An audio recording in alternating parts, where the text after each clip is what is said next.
At LOIM, we remain fully and totally and extremely committed to the sustainability agenda because we think this is the most important investment return conversation that we can have with our clients.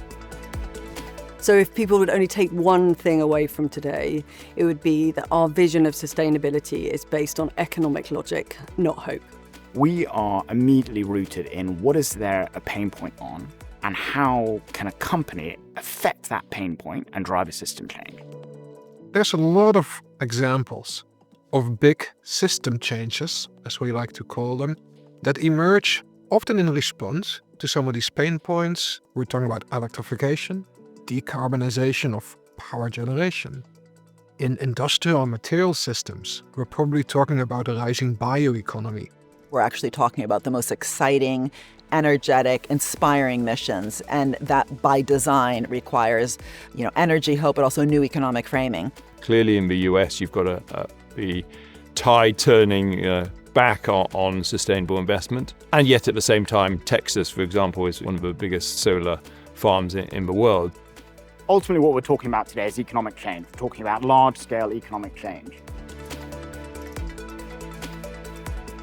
I'm confident that transition is persistent, resilient, sustainable in both senses of the word.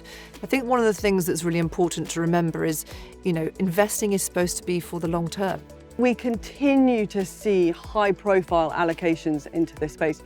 We continue to see sophisticated investors step into that space. The strategy does have a global approach because, as you can imagine, system changes don't apply to a single country, they apply to the globe.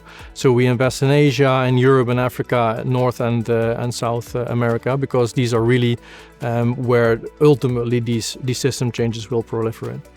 So what would I say to those investors that are still very skeptical about remaining invested in sustainability? I would say something very simple. Don't bet against science.